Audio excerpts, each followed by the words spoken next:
Ton esprit est un terrain d'entraînement. Chaque pensée que tu permets devient un ordre, et chaque mot que tu te dis façonne la réalité que tu habites. Si tu te parles avec faiblesse, ta vie reflètera la faiblesse. Si tu te parles avec force, ton monde commencera à changer. Le problème est que la plupart des gens ne contrôlent pas leur dialogue interne. Ils le répètent comme un écho appris, rempli de plaintes, de peurs et de doutes. Sans le savoir, ils se programment pour échouer avant même d'essayer. Mais celui qui apprend à maîtriser son esprit cesse d'être victime du chaos et commence à diriger sa vie avec clarté et but. Maîtriser le dialogue interne n'est pas un acte de magie ni d'optimisme bon marché. C'est un entraînement mental, une forme de discipline qui combine ce que les anciens stoïciens savaient avec ce que la neuroscience confirme aujourd'hui. Ton esprit obéit à ce que tu répètes avec conviction. Si tu répètes des limites, tu vivras enfermé. Si tu répètes la force, ta réalité s'élargira. Reprogrammer l'esprit exige d'observer chaque pensée, de la corriger et de la remplacer par une qui te pousse. C'est te parler comme un leader, pas comme un saboteur. Dans les prochaines minutes, tu traverseras un processus de transformation conçu pour changer la façon dont tu penses, parles et agis. Ce n'est pas un discours de motivation, c'est un défi pour que tu prennes le contrôle de ton esprit et récupères le pouvoir que tu as donné à la peur, à la culpabilité et à l'autocritique. Au cours de 8 leçons, tu apprendras à te parler avec autorité, à semer des pensées de pouvoir et à construire l'empire de ton esprit avec la même discipline qu'un guerrier entraîne son corps. Parce que celui qui maîtrise son dialogue interne maîtrise son destin. Et c'est là la véritable victoire. 1. Parle-toi avec la voix d'un empereur. Ton esprit est un trône, et ta voix intérieure est le gouvernant qui décide s'il y aura ordre ou chaos en toi. Il y a des gens qui laissent leur esprit être gouverné par le doute, par la peur ou par des voix étrangères qui répètent qu'ils ne peuvent pas. D'autres, en revanche, choisissent de se parler avec l'autorité d'un empereur, avec un calme qui n'a pas besoin de crier pour être obéi. C'est la différence entre celui qui s'effondre face aux problèmes et celui qui reste ferme, même lorsque le monde vacille. Tout commence par le ton avec lequel tu te parles quand personne d'autre ne t'écoute. Lorsque ton dialogue intérieur est faible, tes pensées deviennent des ordres que ton corps exécute sans résistance. Je ne peux pas, je ne vaux rien, je ne suis pas assez, semblent être des phrases inoffensives, mais ce sont des décrets qui façonnent ta réalité. Ce que tu te dis n'affecte pas seulement ton humeur, cela change aussi ta biologie. Les neurosciences ont montré que chaque pensée génère une réponse chimique dans le corps. Les mots négatifs prolongent le stress et sabotent ton énergie. En revanche, te parler avec détermination renforce ton système, régule tes émotions et entraîne ton esprit à obéir à ton but. Les anciens stoïciens le savaient déjà. Marc Aurèle n'avait pas besoin de convaincre les autres, il avait besoin de convaincre son propre esprit. Dans sa solitude, il se parlait avec fermeté, avec clarté, avec direction. Cette voix intérieure était son temple et son bouclier. Te parler comme un empereur ne signifie pas gonfler ton ego, mais prendre le commandement de ton esprit avec sérénité. Un empereur n'agit pas à partir de l'émotion, il agit à partir de la stratégie. Sa voix ne tremble pas devant le chaos, elle observe, analyse et décide. C'est ainsi que tu dois te parler lorsque tu fais face à tes batailles quotidiennes. Pas avec du drame, mais avec du contrôle. Pas avec des plaintes, mais avec des solutions. Pas avec de la peur, mais avec une conviction qui impose le respect à ton propre inconscient. Quand tu dis « je vais le faire », ton esprit doit croire que c'est déjà fait, parce que le doute est la fissure par laquelle la défaite s'infiltre. La plupart des gens cherchent une motivation externe, parce qu'ils ont oublié leur propre langage interne. Ils ont cessé d'être des empereurs de leur esprit pour devenir des sujets de leurs émotions. Et le pire, c'est qu'ils ne s'en rendent même pas compte. Ils réagissent à tout, se laissent emporter par la critique, par l'opinion, par la comparaison. Mais celui qui entraîne son dialogue intérieur n'a pas besoin d'approbation. Sa force ne dépend pas du bruit extérieur, parce que sa voix intérieure suffit. C'est la voix qui dit « reste calme », quand tout s'effondre ou fais-le quand la peur paralyse. Te parler avec autorité est un acte de discipline. C'est surveiller chaque mot que tu te dis et remplacer ceux qui affaiblissent par ceux qui construisent. Si tu répètes constamment que tu ne peux pas, ton esprit obéira et te le prouvera. Si tu répètes que tu peux, il te préparera à le rendre possible. Chaque phrase devient une graine. Sème des phrases de pouvoir et tu verras comment la terre de ton esprit commence à fleurir. Mais si tu permets aux mauvaises herbes de l'autosabotage de pousser, ta propre pensée sera ton ennemi. Le changement n'arrive pas du jour au lendemain. Il arrive quand ton esprit s'habitue à entendre de l'autorité dans ta voix. Quand tu arrêtes de te parler comme une victime et que tu commences à te parler comme un leader. Peu importe si tu ne ressens pas cette force au début, agisse comme si tu l'avais déjà. Parle-toi avec fermeté, avec respect et avec vision. Parce que ton dialogue intérieur est la base de ton empire. Et aucun empire n'est construit avec des mots faibles. Si tu veux vraiment changer ta vie, commence par changer le ton avec lequel tu te parles. 2. Sème des pensées qui te renforcent. L'esprit est comme un jardin qui ne cesse jamais de produire. Chaque jour, sans que tu le remarques, il sème des graines qui deviennent des pensées, des émotions et des décisions. Si tu ne choisis pas soigneusement ce que tu plantes, ce qui tombe par négligence poussera, mauvaise herbe, doute, culpabilité ou peur. Mais si tu sèmes avec intention, si tu surveilles le terrain et arroses constamment les bonnes pensées, ton esprit devient un sol fertile pour la force, la sérénité et le but. Ce que tu nourris dans ton esprit fleurit dans ta vie. Car tout ce que tu vois aujourd'hui dans ta réalité a été une idée répétée en toi. Beaucoup vivent en répétant des pensées qui les flétrissent. Ils se réveillent et la première chose qu'ils font est de se rappeler ce qu'ils n'ont pas, ce qu'ils n'atteignent pas, ce qui leur manque. Cette répétition constante est comme jeter du poison sur son propre jardin. Ils ne le font pas par méchanceté, mais par habitude. Personne ne leur a appris que ce que tu penses crée des connexions neuronales, que tes pensées ne sont pas innocentes, que chaque mot qui se répète laisse une trace dans ton cerveau, qui devient plus forte avec le temps. Les neurosciences l'expliquent clairement. Le cerveau renforce ce qui est répété. Si chaque matin tu te concentres sur tes limites, tu entraînes ton esprit à voir des obstacles, mais si tu répètes des idées de croissance, ton esprit s'adapte pour trouver des chemins. Le stoïcisme enseigne quelque chose de similaire, mais avec une profondeur qui va au-delà de la science. Il enseigne que l'âme devient ce qu'elle contemple fréquemment. Si tes pensées tournent autour de la peur, tu deviens la peur. Si elles tournent autour du calme, tu deviens le calme. L'esprit ne peut produire des fruits différents des graines qu'il reçoit. Marc Aurèle écrivait pour lui-même, pas pour les autres, parce qu'il savait que l'acte d'écrire était semé de la clarté dans son esprit avant d'affronter le chaos. Tu peux aussi le faire. Chaque fois que tu choisis une pensée de pouvoir sur une de faiblesse, tu cultives une nouvelle façon de voir la vie. Semer des pensées qui te renforcent ne consiste pas à répéter des phrases vides d'optimisme. Il s'agit d'entraîner l'esprit à regarder avec objectivité et à répondre avec fermeté. Une pensée puissante n'est pas celle qui te fait te sentir supérieur, mais celle qui te rappelle que tu as le contrôle de toi-même. Tu ne peux pas éviter que la vie te jette des difficultés, mais tu peux décider quelles interprétations fleurissent en toi. Quand tu répètes que tout est un désastre, tu nourris le désespoir. Quand tu répètes que tout est une opportunité d'apprendre, tu nourris la résilience. La différence n'est pas dans ce qui se passe à l'extérieur, mais dans la graine que tu choisis de planter à l'intérieur. Le problème est que beaucoup veulent récolter de la force sans avoir semé de discipline mentale. Ils attendent des résultats d'une terre qu'ils ne soignent jamais. Ils veulent du calme, mais se nourrissent de pensées chaotiques. Ils veulent du succès, mais arrosent la plainte tous les jours. L'esprit n'obéit pas aux désirs, il obéit aux habitudes. Si chaque jour tu répètes les mêmes pensées de faiblesse, n'attends pas qu'une version plus forte de toi fleurisse. Changer tes pensées ne signifie pas nier la réalité. Cela signifie choisir une façon plus intelligente de l'interpréter. Commence par observer ce que tu sèmes.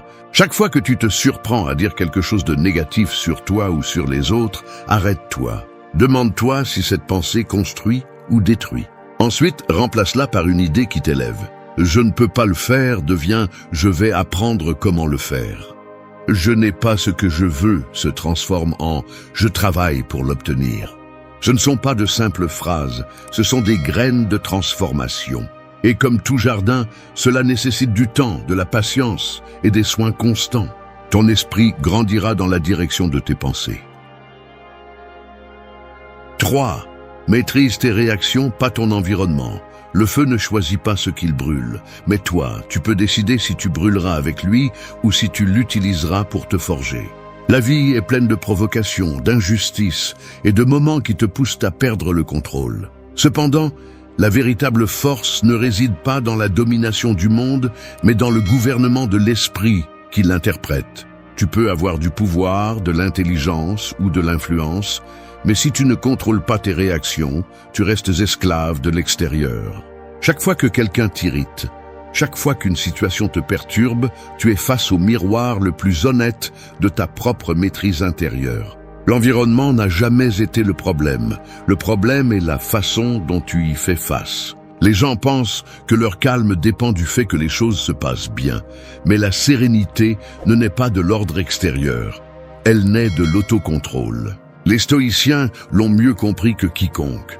Tu ne peux pas contrôler ce qui se passe, mais tu peux toujours contrôler ta réponse. Sénèque disait que l'homme sage ne se trouble pas pour l'inévitable. Cette phrase renferme un pouvoir immense, car elle te libère de l'illusion de contrôle qui produit tant d'épuisement. Quand tu essaies de changer ce qui ne dépend pas de toi, tu perds de l'énergie, du temps et de la clarté. Mais lorsque tu concentres cette énergie à maîtriser tes réactions, tu reprends le contrôle sur toi-même et ta vie commence à s'aligner. La maîtrise des réactions est un art qui se pratique au quotidien. Il ne s'agit pas de réprimer ce que tu ressens, mais d'apprendre à répondre au lieu de réagir. Chaque fois que tu choisis de ne pas répondre avec colère, tu te renforces. Chaque fois que tu te tais face à une provocation inutile, tu gagnes du terrain en toi.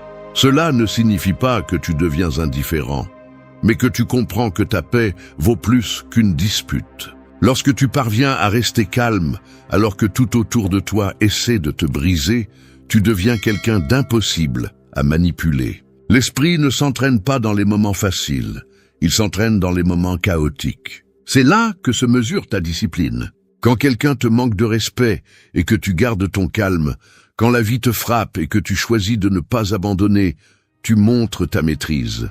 Maîtriser tes réactions n'est pas un acte de faiblesse, c'est un acte de pouvoir silencieux. L'impulsion veut crier, mais la sagesse choisit le silence. L'émotion veut se venger, mais l'esprit entraîné cherche à comprendre. Cette différence définit la maturité. Les études modernes en neurosciences démontrent que le cerveau réagit automatiquement au stress, mais avec de la pratique, tu peux le reprogrammer. Respirer, observer, attendre quelques secondes avant de répondre active le contrôle conscient. C'est ce que les stoïciens appelaient l'espace entre le stimulus et la réponse. C'est dans cet espace que naît ta liberté. Celui qui maîtrise cet instant maîtrise son destin. Chaque fois que tu permets à une émotion de t'emporter, tu donnes le pouvoir de ta vie à quelque chose ou à quelqu'un d'autre. Mais quand tu choisis de rester calme, tu prends le contrôle absolu.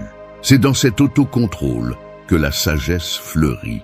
Le calme ne signifie pas passivité, il signifie direction. Cela signifie que tu choisis tes batailles, que tu réponds avec stratégie, pas avec impulsion. Maîtrise tes réactions et le monde cessera de te sembler un ennemi. Parce que lorsque tu contrôles ton intérieur, rien de l'extérieur ne peut t'affecter plus que nécessaire. C'est là l'essence du pouvoir stoïcien. Maintenir l'équilibre alors que tout le reste est en agitation.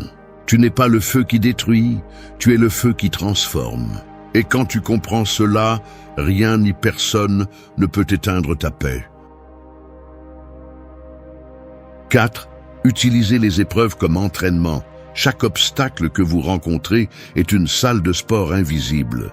Pas de muscles, mais de caractère. Chaque fois que la vie vous demande plus que ce que vous pensiez possible, elle ne vous punit pas, elle vous entraîne. Mais la plupart l'interprètent à l'envers. Ils voient la difficulté comme une punition, le rejet comme une défaite, la perte comme une fin. Et ainsi, il gaspille l'opportunité de se renforcer. Celui qui comprend que les épreuves ne viennent pas pour le détruire, mais pour le modeler, arrête de se demander « pourquoi moi ?» et commence à penser « qu'est-ce que je peux apprendre de cela ?» Cette mentalité change tout, car elle transforme la douleur en discipline et le chaos en croissance. Le stoïcisme enseigne que vous ne pouvez pas contrôler ce qui vous arrive, mais vous pouvez décider ce que cela signifiera pour vous. Cette décision est ce qui sépare celui qui se brise de celui qui se transforme. Sénèque disait qu'aucun homme n'est plus fort que celui qui a été éprouvé de nombreuses fois, parce que le feu qui détruit la cire est le même qui forge l'acier. Il en va de même pour les personnes. Certaines fondent sous la pression, d'autres deviennent inébranlables. La différence ne réside pas dans les circonstances, mais dans l'interprétation qu'elles choisissent. Chaque épreuve est une occasion de vous observer. Quand vous ressentez de la frustration, de l'impatience ou de la colère, la vie vous montre le point exact où vous perdez encore le contrôle. Chaque défi révèle une partie de vous qui a besoin d'entraînement. Si vous ne le comprenez pas, vous répéterez la leçon encore et encore jusqu'à ce que vous appreniez. Non pas parce que la vie veut vous faire souffrir, mais parce que la croissance n'arrive pas sans résistance. Tout comme le corps se renforce en soulevant des poids, l'esprit se renforce en affrontant la pression. Éviter les défis, c'est vous affaiblir lentement. Les accepter avec dignité, c'est construire une force intérieure.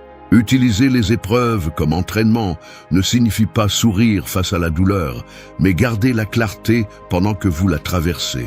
Cela signifie observer ce que vous ressentez sans laisser cela vous contrôler. C'est comprendre qu'il y a un but caché derrière chaque difficulté. Parfois, vous ne le voyez pas tout de suite, mais avec le temps, tout prend sens. Les stoïciens appelaient cela amor fati, aimer le destin, accepter tout ce qui se passe comme faisant partie du chemin. Si quelque chose vous défie, c'est parce que vous êtes prêt à le surmonter. Si quelque chose vous fait mal, c'est parce qu'il reste encore une partie de vous qui a besoin de force.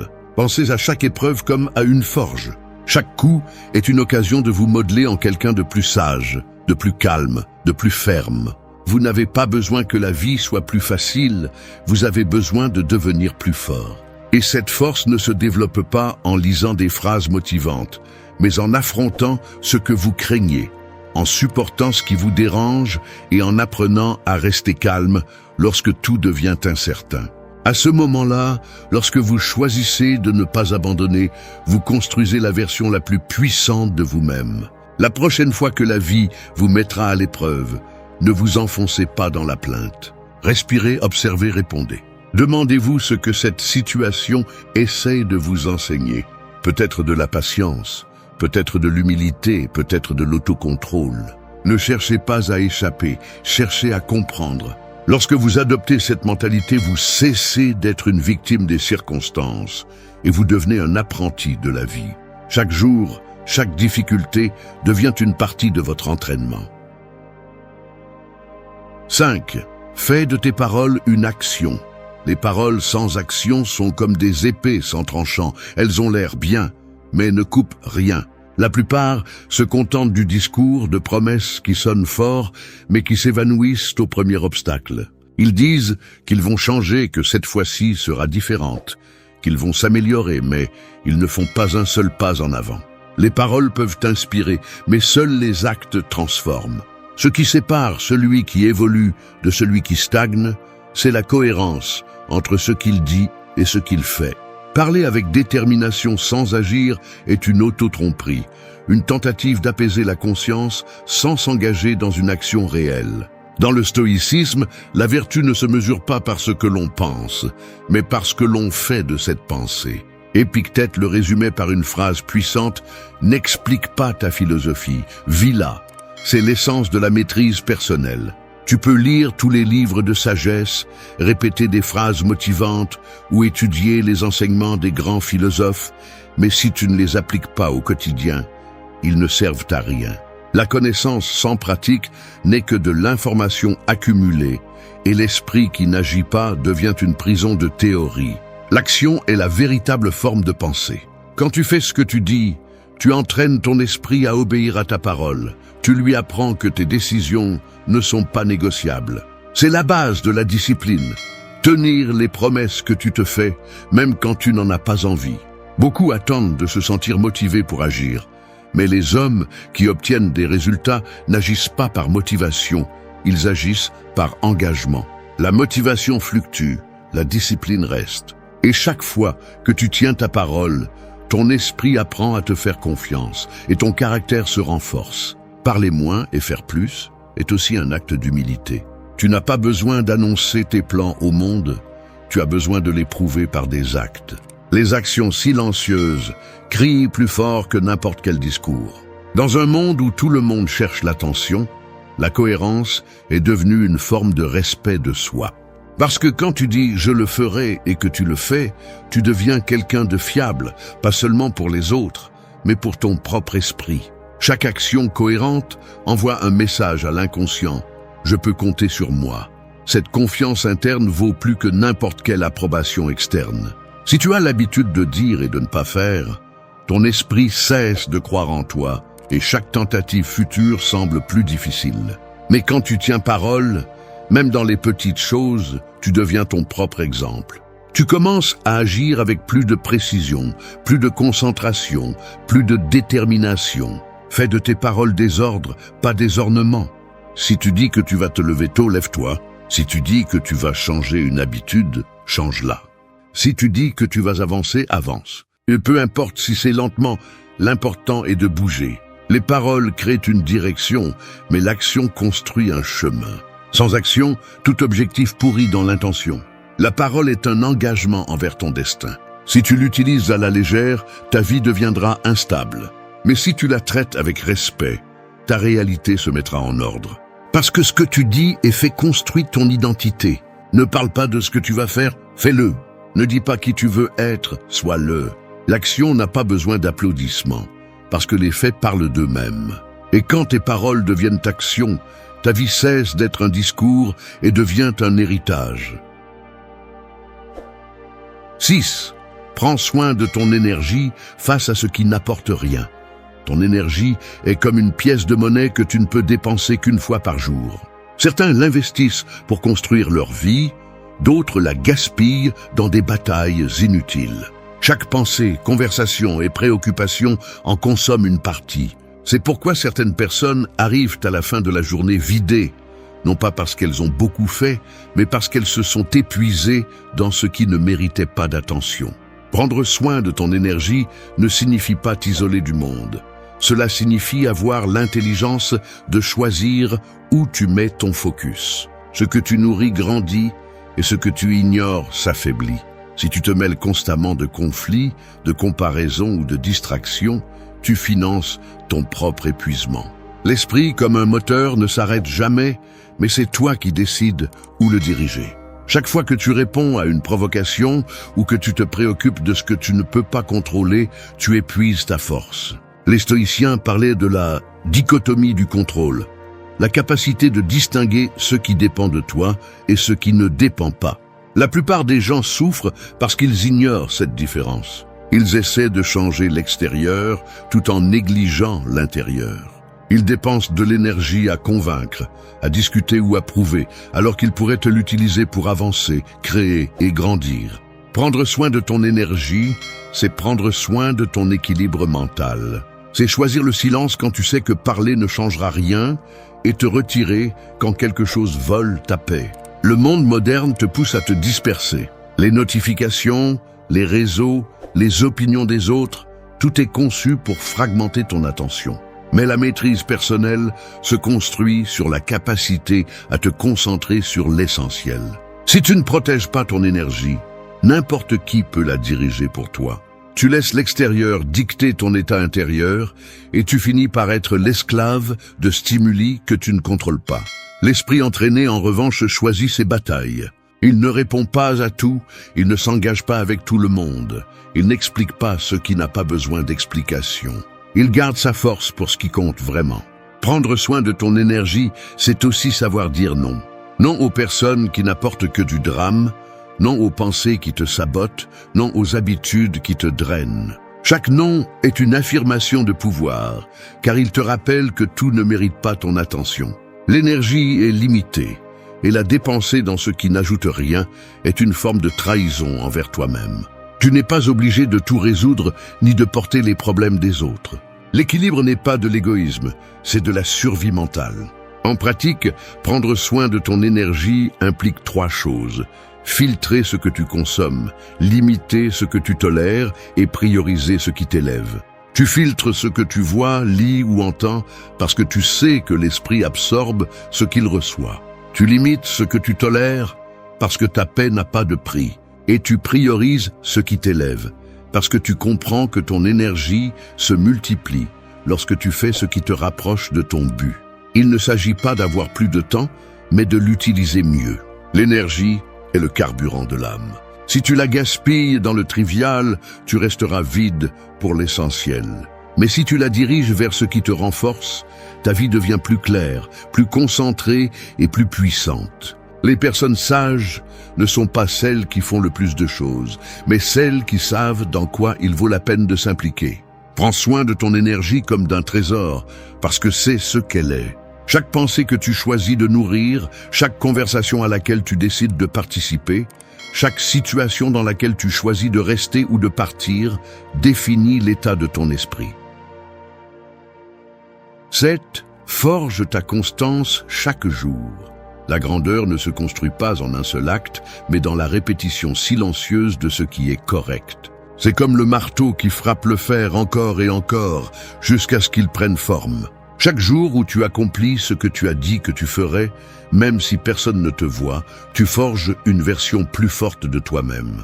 La constance n'est pas glamour, elle n'a pas d'applaudissements, elle ne promet pas de résultats immédiats, mais c'est le seul chemin qui transforme les intentions en réalité. Celui qui maîtrise la constance, maîtrise la vie, car tandis que les autres abandonnent, il continue d'avancer. Le problème est que beaucoup confondent la discipline avec l'inspiration. Ils attendent le moment parfait, l'humeur parfaite, les conditions parfaites. Ils ne comprennent pas que la constance ne naît pas de l'émotion, elle naît de l'engagement.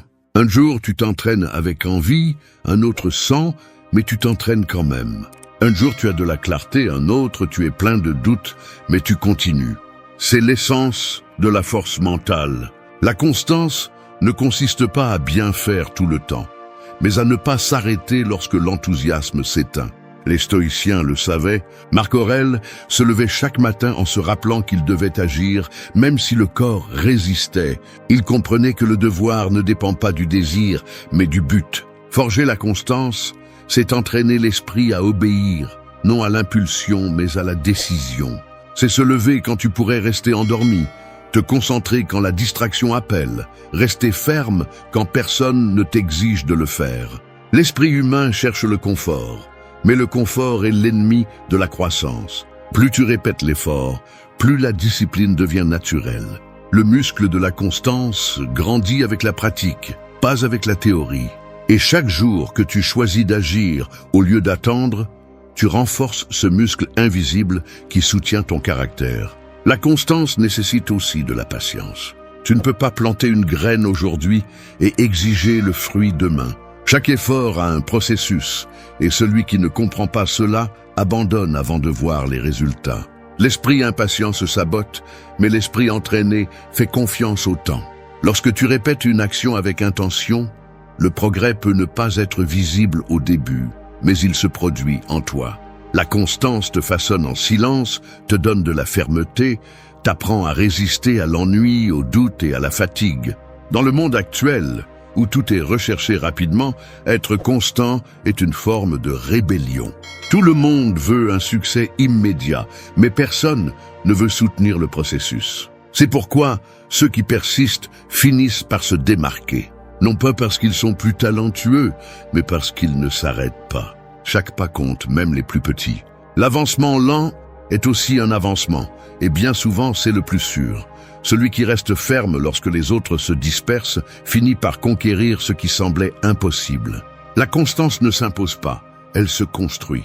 Elle commence par une seule action que tu répètes jusqu'à ce qu'elle fasse partie de toi. Aujourd'hui tu t'entraînes, demain aussi. Aujourd'hui tu étudies, demain pareil. Aujourd'hui tu restes calme, même si l'environnement est chaotique. Peu importe si les résultats tardent, car tu sais que le processus forme quelque chose de plus grand, le caractère, la discipline et le respect de soi. Le feu intérieur qui maintient la constance vivante n'est pas l'enthousiasme, c'est la détermination. Il ne s'éteint pas avec la fatigue ni avec la frustration, car il comprend que le véritable progrès ne se mesure pas en vitesse, mais en résistance. 8. Construis l'empire de ton esprit. Ton esprit est une ville en construction. Chaque pensée est une brique, chaque habitude un mur, chaque décision une fondation. Certains la construisent avec ordre, patience et vision, jusqu'à en faire une forteresse impossible à démolir. D'autres, en revanche, la laissent à la merci du chaos, sans plan, sans structure, permettant à toute émotion, peur ou influence externe de s'emparer de leur terrain. La différence entre les deux n'est pas la chance, mais la conscience avec laquelle ils choisissent de construire. Car celui qui ne gouverne pas son esprit finit par être gouverné par lui. Construire l'empire de ton esprit signifie prendre le contrôle de ton monde intérieur avec la même fermeté qu'un architecte supervise chaque détail de son œuvre. Tu ne peux pas laisser les fondations à moitié faites, ni permettre que les décombres du passé s'accumulent. Tu as besoin de propreté, d'ordre et de direction. Chaque pensée que tu tolères sans questionner est un intrus qui peut démolir ce que tu as tant travaillé à construire. C'est pourquoi les stoïciens accordaient tant d'importance au contrôle de la pensée. Marc Aurèle l'a résumé clairement: ta vie est ce que tes pensées pensent. Si tes pensées sont faibles, ton empire sera fragile. Si tes pensées sont fermes, ton esprit sera invincible.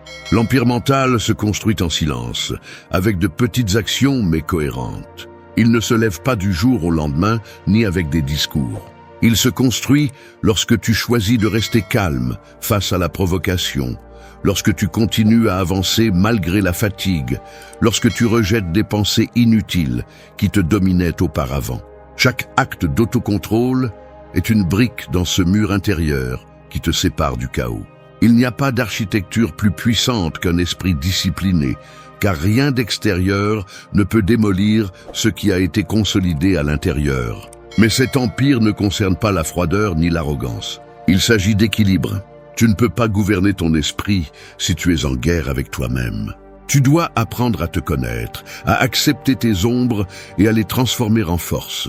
Il ne se construit pas à partir de la répression, mais à partir de la compréhension. Le contrôle mental ne signifie pas éliminer les émotions, mais les canaliser avec intelligence. Savoir quand avancer et quand s'arrêter, quand parler et quand garder le silence, quand agir et quand simplement observer. Ce contrôle ne te retire pas ton humanité, il te donne du pouvoir. Les neurosciences modernes confirment ce que les philosophes anciens soupçonnaient déjà.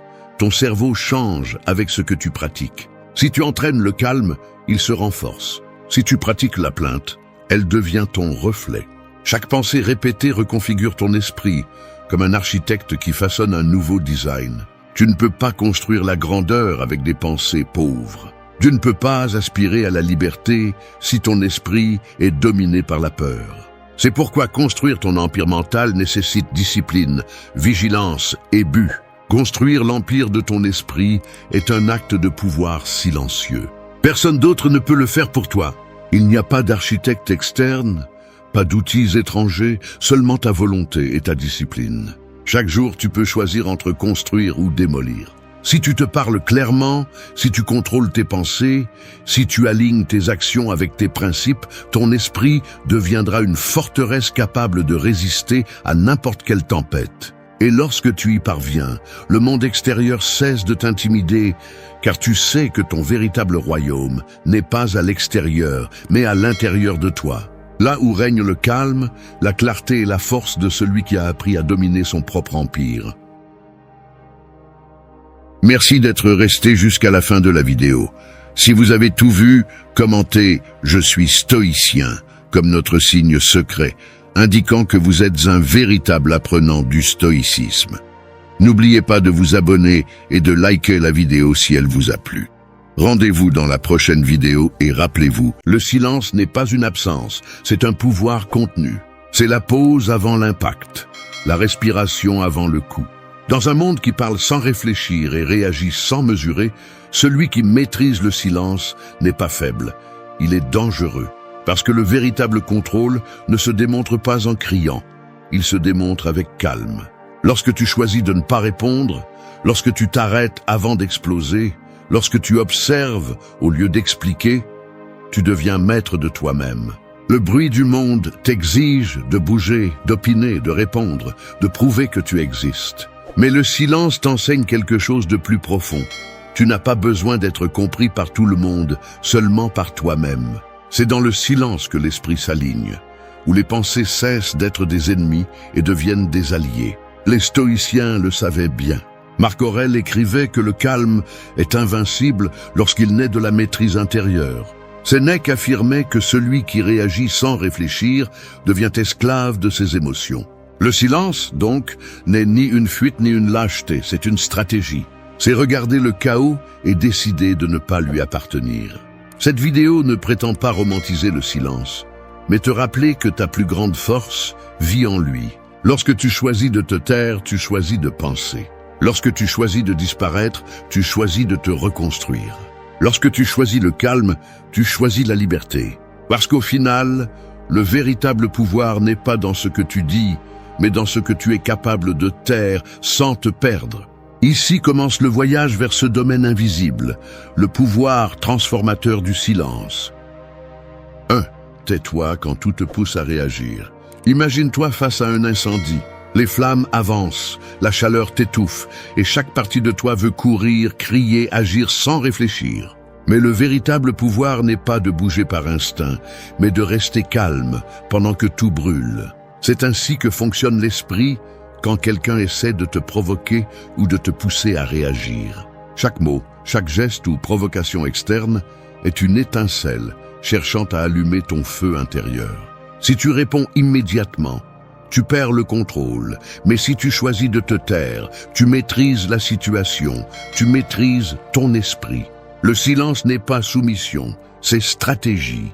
C'est l'instant où tu décides d'observer plutôt que de réagir, de comprendre avant de parler. La plupart des gens ne supportent pas le silence parce qu'ils sont forcés d'affronter leur propre anxiété. Mais celui qui apprend à se taire quand tout le pousse à répondre avec colère ou orgueil démontre une force que peu comprennent. Le silence au milieu du conflit est comme une épée invisible. Il coupe l'impulsion, arrête le chaos et préserve l'énergie que d'autres gaspillent. Marc Aurèle disait que la meilleure vengeance est de ne pas ressembler à celui qui t'a fait du mal. Et cela n'est possible que lorsque tu prends le temps de t'arrêter et de réfléchir. Quand quelqu'un te provoque, ce qu'il cherche vraiment, c'est à te voler ton équilibre. Il veut que tu descends à son niveau, que tu réagisses, que tu perdes la sérénité que tu as tant travaillé à construire. Mais quand tu choisis de ne pas répondre, tu envoies un message silencieux qui dit « Tu n'as pas de pouvoir sur moi ». C'est l'essence de l'autocontrôle. Il ne s'agit pas de ne pas ressentir, mais de ne pas laisser ce que tu ressens décider pour toi. Pense à combien de fois une réaction impulsive a fini par regretter. Combien de fois un mot de trop a ruiné ce qui aurait pu être résolu calmement. Le silence est la barrière entre ce que tu penses et ce que l'ego veut crier. Tu n'as pas toujours à te défendre, tu n'as pas toujours à expliquer. Parfois, le silence est la réponse la plus intelligente, la plus mature, la plus puissante. Se taire ne signifie pas accepter l'injustice, cela signifie choisir le bon moment pour agir. Car celui qui maîtrise son impulsion ne perd pas de temps à prouver quoi que ce soit. Les gens confondront ton silence avec la faiblesse, mais ils ne savent pas qu'au-delà de ce silence, il y a un esprit qui analyse, qui comprend, qui décide. Ne réagis pas, réponds seulement quand ton esprit est clair et tes émotions sous contrôle. Épictète enseignait que personne ne peut te faire du mal sans ton consentement. Il en va de même pour la provocation. Personne ne peut t'entraîner dans le chaos sans ton permission.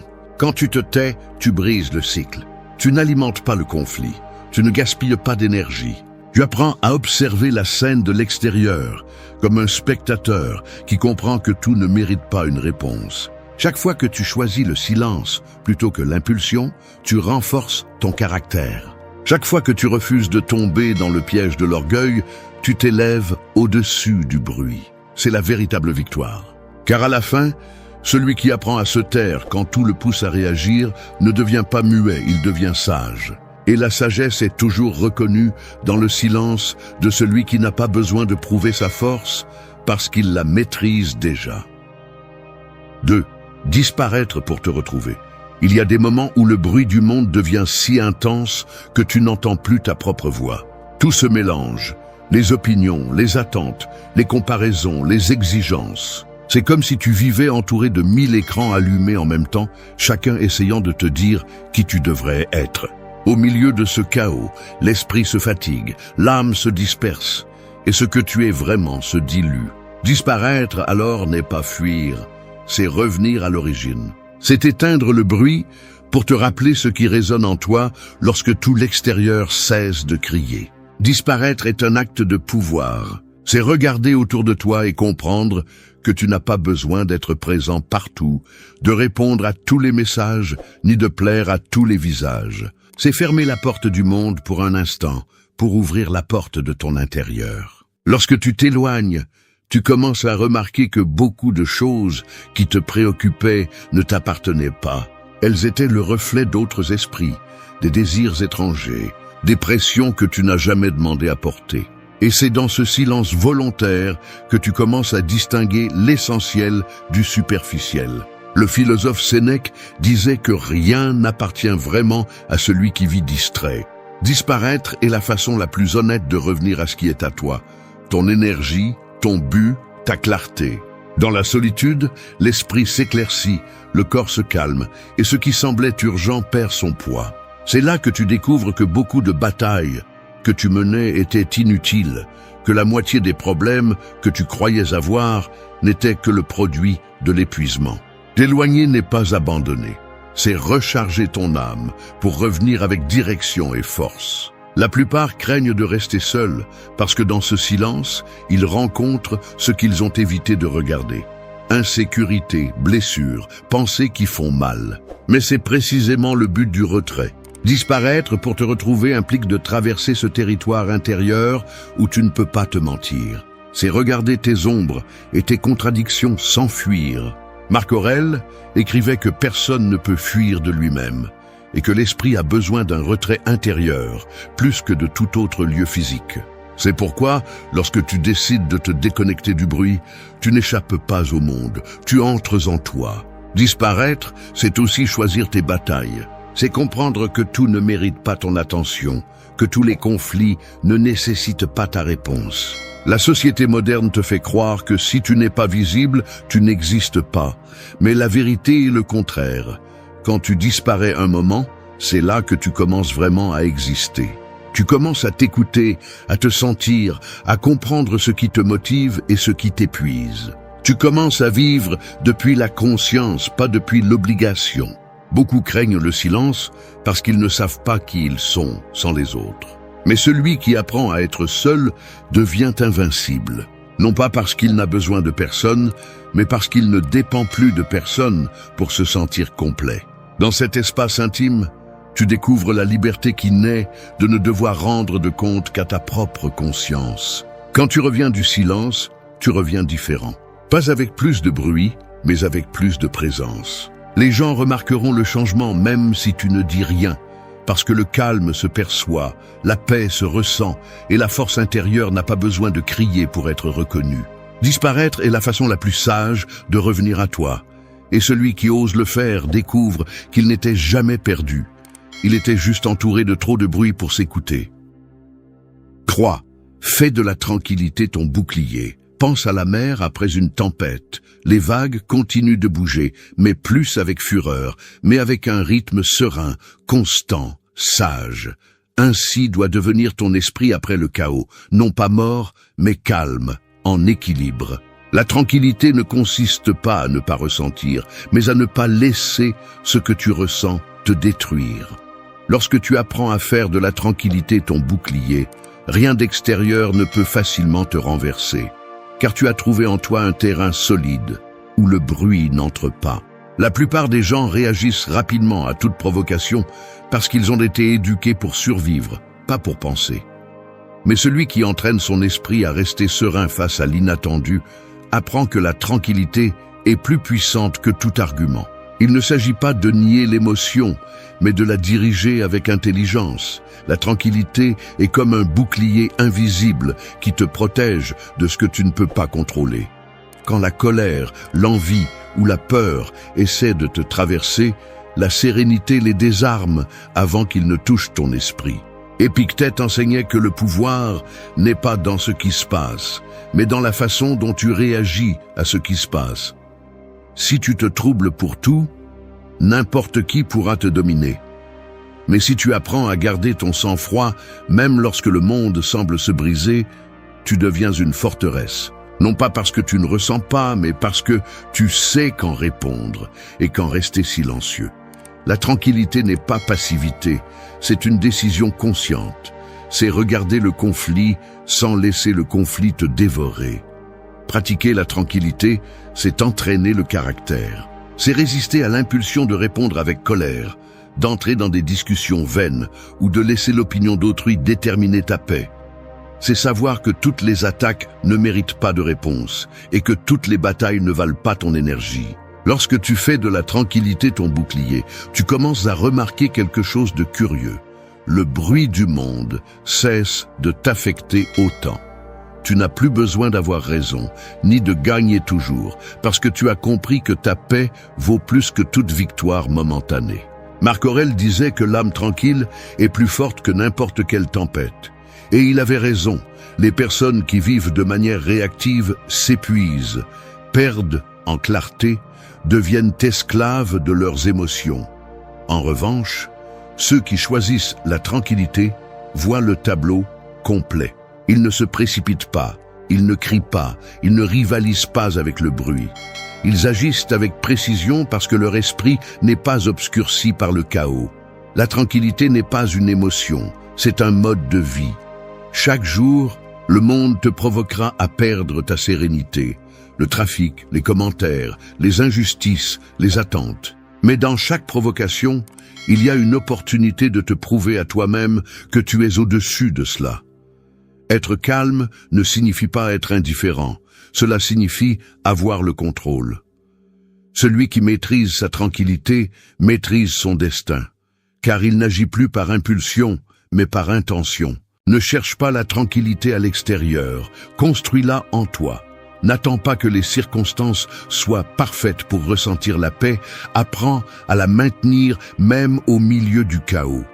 C'est la différence entre celui qui vit contrôlé par le monde et celui qui l'observe depuis la sérénité. Lorsque tu y parviens, tu comprendras que la tranquillité n'est pas seulement un refuge, c'est ton meilleur bouclier, ta meilleure arme et ta plus grande démonstration de force intérieure. 4. Choisissez vos batailles avec sagesse. Il y a des guerres qui se gagnent, non pas en combattant, mais en marchant dans la direction opposée. Parfois, le véritable courage n'est pas de faire face, mais de lâcher prise. La vie ne vous demande pas de lutter contre tout. Elle vous demande d'apprendre à distinguer ce qui mérite votre énergie de ce qui ne le mérite pas. Chaque jour, vous rencontrerez des provocations déguisées en conversation, des personnes qui veulent vous entraîner dans leur chaos, des situations qui semblent importantes, mais qui, en réalité, cherchent seulement à vous voler votre calme. Si vous n'apprenez pas à choisir vos batailles, vous finirez épuisé, usé et sans énergie pour ce qui compte vraiment. Choisir vos batailles ne signifie pas abandonner. Cela signifie comprendre où votre effort peut générer du changement et où il ne fera que générer plus de conflits. Toutes les opinions ne méritent pas une réponse. Toutes les attaques ne méritent pas de défense. Tous les désaccords n'ont pas besoin d'une explication. Parfois, la sagesse consiste à regarder l'autre et à penser « cela ne vaut pas ma paix ».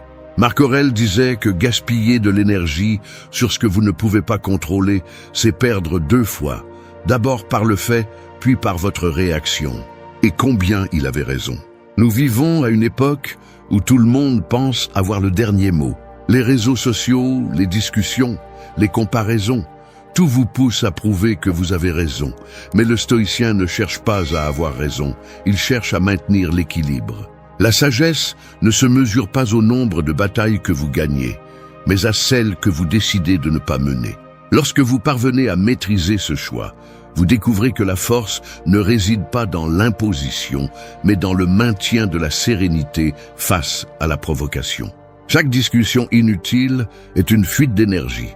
Chaque tentative de changer celui qui ne veut pas changer est une perte de temps. Apprendre à se retirer à temps est un signe de maturité, pas de faiblesse. Celui qui se laisse entraîner par chaque provocation montre qu'il ne se connaît pas, mais celui qui choisit quand parler et quand garder le silence montre sa maîtrise. Parce que le silence n'est pas toujours un manque de réponse, c'est souvent la réponse la plus intelligente que vous pouvez donner. Sénèque enseignait qu'aucun vent n'est favorable à celui qui ne sait pas où il va. Si vous ne savez pas quel est votre but, vous finirez par combattre dans des guerres étrangères. C'est pourquoi vous avez besoin de clarté avant de réagir. Demandez-vous, est-ce que cela contribue à ma croissance ou est-ce que cela me retire la paix? Est-ce que cela mérite mon énergie ou est-ce que cela cherche seulement à la drainer? Si la réponse est non, éloignez-vous sans culpabilité. Vous n'avez rien à prouver à personne et vous n'avez pas à gagner chaque argument. Parfois, la victoire réside dans le calme que vous maintenez lorsque tout vous pousse à le perdre. Choisissez vos batailles avec un cœur froid et un esprit clair. Ne vous laissez pas emporter par l'impulsion de répondre à tout ce qui vous blesse ou vous défie. Il y a des moments où le silence vaut plus que 1000 mots. Et il y a des offenses qui ne se dissolvent que lorsque vous décidez de ne pas réagir. La personne qui maîtrise cette capacité vit plus légèrement, plus librement et plus fortement. Parce que celui qui apprend à choisir ses batailles apprend aussi à conserver son pouvoir. Rappelez-vous que chaque réaction est un investissement d'énergie. Si vous répondez à tout, vous vous videz. Mais si vous choisissez avec sagesse, vous vous renforcez. Tout ce qui fait mal ne mérite pas une réponse. Tout ce qui dérange ne mérite pas votre temps. Choisissez ce qui construit vraiment votre caractère et laissez le reste se dissoudre dans votre silence. Parce qu'au final, la personne la plus puissante n'est pas celle qui se bat pour tout, mais celle qui sait quand ne pas le faire. 5. Pratique le silence intérieur chaque jour. Le bruit le plus dangereux ne vient pas de l'extérieur, mais de l'intérieur. Ce sont ces voix qui ne se taisent pas, ces pensées qui se disputent entre elles, ces doutes qui se répètent sans cesse jusqu'à t'épuiser. Nous vivons entourés de bruit, mais le véritable ennemi de la paix n'est pas à l'extérieur. Il est à l'intérieur de l'esprit qui ne sait pas s'arrêter. Pratiquer le silence intérieur est comme nettoyer un miroir couvert de poussière. Au début, tu ne vois rien, juste de la confusion, mais au fur et à mesure que tu élimines le bruit mental, tu commences à voir ton reflet clairement. Le silence intérieur ne s'obtient pas en s'éloignant du monde. Il s'obtient en apprenant à ne pas laisser le monde te contrôler. C'est pouvoir être au milieu du trafic, du chaos ou du bruit social et garder l'esprit tranquille. Ce calme n'est pas de l'indifférence, c'est de la maîtrise. Épictète disait que personne n'est libre tant qu'il ne gouverne pas son esprit, et c'est précisément ce que le silence intérieur enseigne. À ne pas être esclave de la pensée compulsive, à ne pas tomber dans le piège de croire que chaque émotion doit se transformer en action. L'entraînement commence par des choses simples. Un moment par jour pour respirer sans distraction, pour observer tes pensées sans t'y accrocher, pour te permettre d'exister sans exigence. Ce n'est pas méditer comme une mode, c'est te reconnecter avec ton propre centre. Quand l'esprit se tait, le corps se repose et l'âme se met en ordre. C'est un acte de nettoyage émotionnel, une façon de réinitialiser ce que la routine salit. Tu n'as pas besoin d'une montagne ni d'un temple, juste la décision de t'écouter sans interruption. Le silence intérieur révèle aussi beaucoup sur toi. Il te montre quelles pensées te dominent, quelles émotions tu continues à porter, quelles blessures tu n'as pas encore pardonnées. C'est pourquoi beaucoup le fuient, parce que quand le bruit se tait, la vérité apparaît. Mais affronter cette vérité est ce qui te libère. Marc Aurèle disait que l'âme se teint de la couleur des pensées, et pratiquer le silence intérieur, c'est choisir quelle couleur tu permets de peindre ton esprit. Toutes ne méritent pas de rester. Dans un monde qui récompense la distraction, la personne qui peut rester silencieuse devient une exception. Cette capacité te donne un avantage invisible. Tandis que les autres se consument à trop penser, tu décides calmement, tu agis avec précision et tu parles seulement quand c'est nécessaire. Le silence intérieur est le filtre qui sépare la réaction du raisonnement.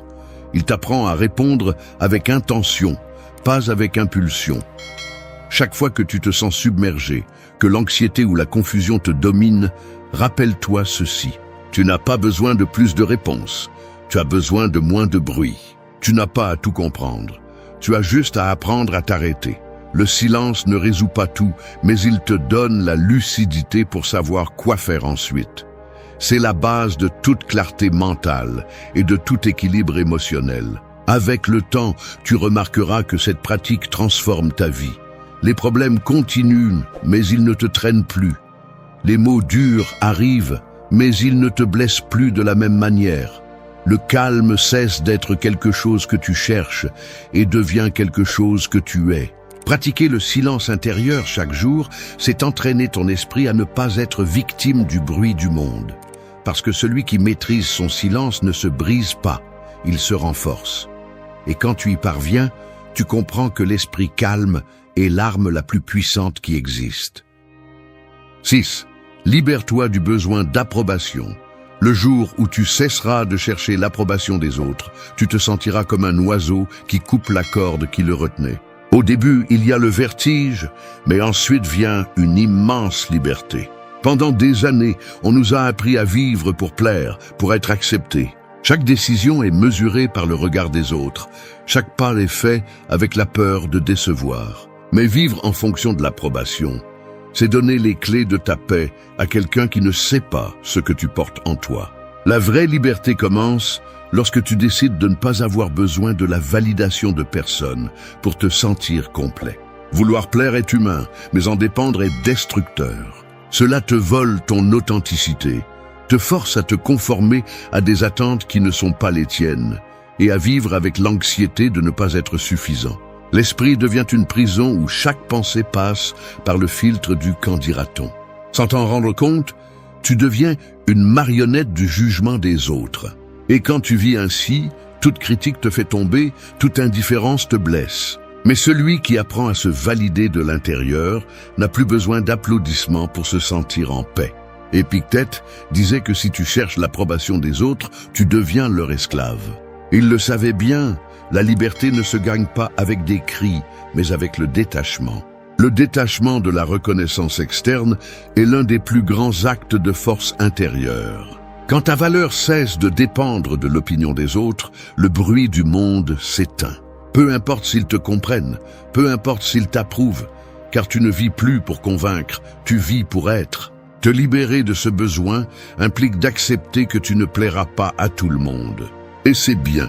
L'authenticité n'est pas toujours confortable, mais elle est toujours libératrice. Chaque fois que tu te censures pour ne pas déranger, chaque fois que tu tais ce que tu penses par peur d'être jugé, tu perds une partie de toi.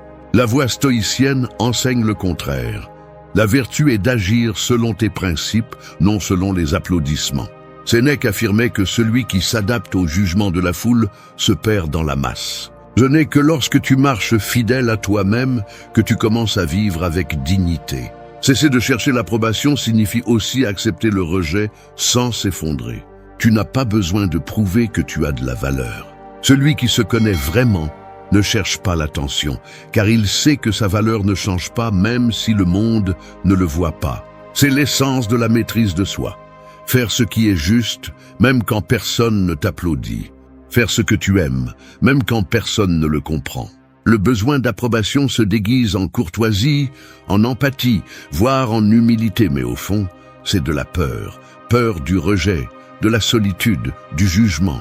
Quand tu y fais face, tu découvres que cette peur perd de son pouvoir. Tu commences à parler plus clairement, à agir avec plus de fermeté et à vivre plus légèrement. Tu cesses de dépenser de l'énergie à essayer de plaire à ceux qui ne veulent pas te voir briller. Marc Aurèle a écrit que l'opinion des autres est aussi éphémère que le vent. Tu ne peux pas la contrôler et tu ne devrais pas le faire. La seule chose qui est sous ton contrôle est ton intention et tes actes. Lorsque tu te concentres sur cela, l'approbation devient insignifiante. Le jour où tu apprendras à ne pas dépendre de la validation externe, tout change. Ton esprit se calme, tes décisions deviennent fermes et ta présence commence à parler d'elle-même. Tu n'as plus besoin qu'on te reconnaisse, car ta valeur cesse d'être négociable. C'est cela la vraie liberté, faire ce que tu sais être juste, même si le monde entier te regarde avec doute. 7. Maîtrisez vos impulsions avec discipline. Le feu ne détruit pas parce qu'il existe, mais parce qu'il est incontrôlé. Il en va de même pour les impulsions. Elles peuvent être une force ou une ruine, selon qui les dirige. Un esprit sans discipline est comme une flamme sans contour. Il s'allume facilement et s'éteint tout aussi rapidement. Mais lorsque vous parvenez à allumer ce feu avec contrôle, il devient une énergie pure, capable de transformer votre vie sans vous consumer dans le processus. Maîtriser les impulsions ne signifie pas se réprimer, mais apprendre à diriger votre énergie dans la bonne direction. L'impulsion naît de l'émotion, et l'émotion, lorsqu'elle n'est pas comprise, devient un ennemi invisible. La colère, l'anxiété, l'euphorie, le désir, tous peuvent être utiles si vous apprenez à les gérer. Ce qui distingue un esprit fort d'un esprit faible n'est pas ce qu'il ressent, mais ce qu'il fait de ce qu'il ressent. Épictète disait que celui qui ne peut se contrôler lui-même sera toujours esclave des circonstances, et c'est vrai. La liberté commence lorsque vous cessez d'être prisonnier de vos réactions. Maîtriser les impulsions nécessite de la pratique. C'est l'art de s'arrêter juste avant de répondre, d'observer ce que vous ressentez avant d'agir. C'est regarder l'émotion sans se laisser emporter par elle. Marc Aurèle l'appelait l'espace entre le stimulus et la réponse. Cet instant minuscule où l'esprit choisit qui a le contrôle, vous ou votre ego. Si vous apprenez à reconnaître cet espace, vous pourrez vous gouverner même dans les moments les plus chaotiques. Les personnes indisciplinées confondent liberté avec faire ce qu'elles veulent, alors qu'en réalité, cela les enchaîne à leurs désirs.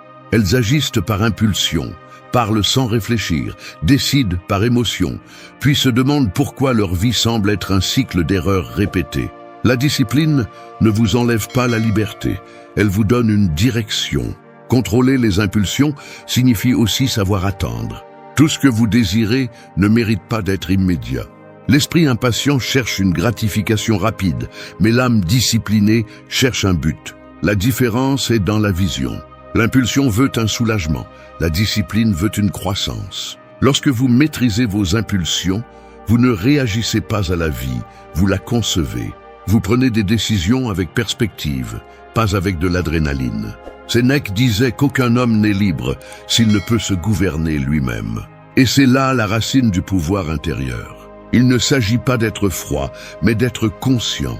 Si vous parvenez à rester calme lorsque tout le monde s'agite, si vous pouvez penser lorsque les autres crient, vous avez déjà une longueur d'avance. C'est l'essence de la maîtrise de soi, agir avec intention plutôt qu'avec instinct.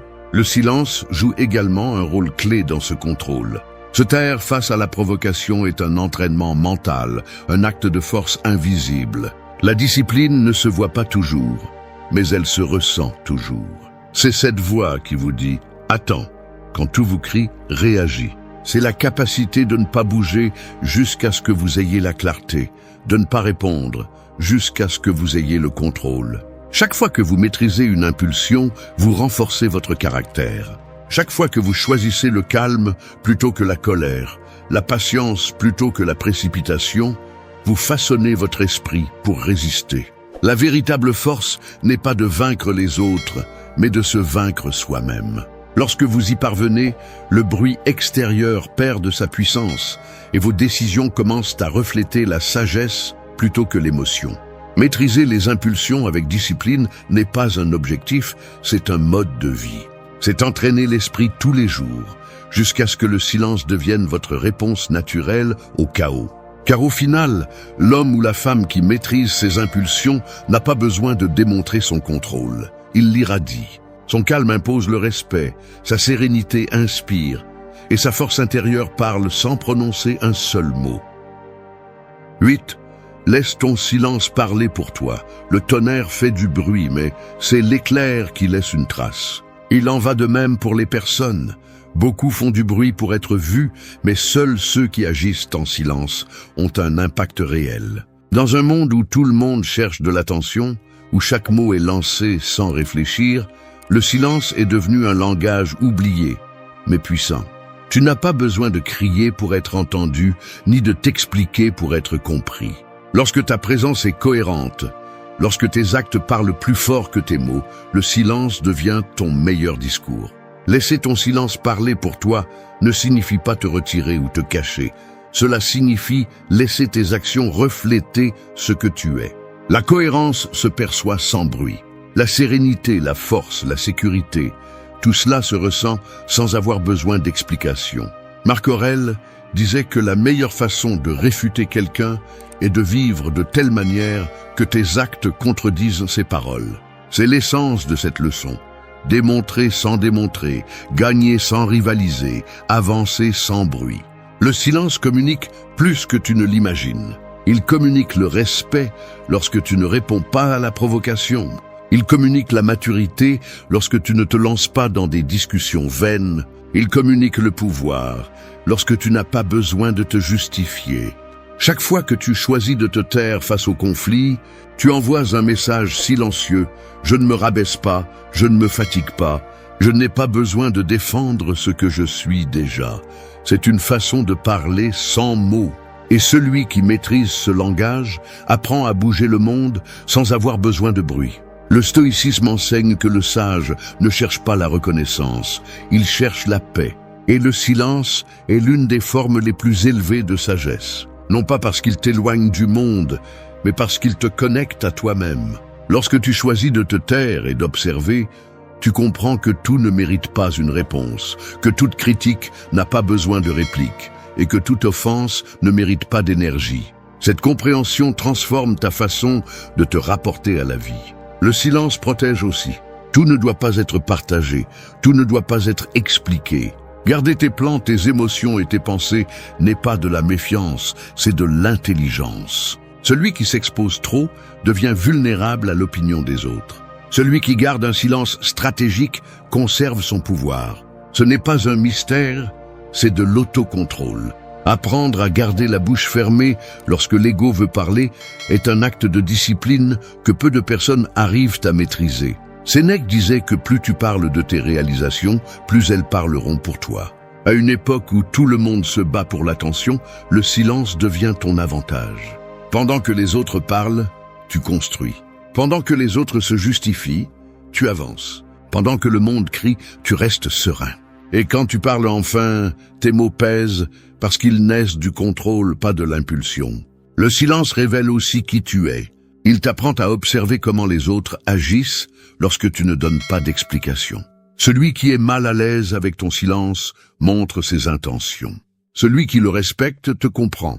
Tu n'as pas besoin de tout dire, car le silence bien utilisé devient une déclaration de caractère.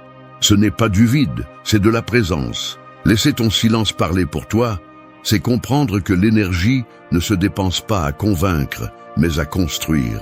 C'est savoir que les gens oublient ce que tu as dit, mais se souviennent de comment tu les as fait se sentir avec ton calme, ta fermeté et ta façon de rester debout lorsque les autres s'effondrent. Lorsque tu maîtrises ce niveau de sérénité, tu n'as plus besoin d'être écouté pour être compris. Parce que le silence, lorsqu'il provient de la force intérieure, ne se tait pas. Il impose le respect, inspire et laisse une trace sans prononcer un seul mot. Merci d'être resté jusqu'à la fin de la vidéo. Si vous avez tout vu, commentez « Je suis stoïcien » comme notre signe secret, indiquant que vous êtes un véritable apprenant du stoïcisme. N'oubliez pas de vous abonner et de liker la vidéo si elle vous a plu. Rendez-vous dans la prochaine vidéo et rappelez-vous, nous vivons avec un esprit saturé. Nous courons, pensons, répondons, mais rarement nous respirons calmement.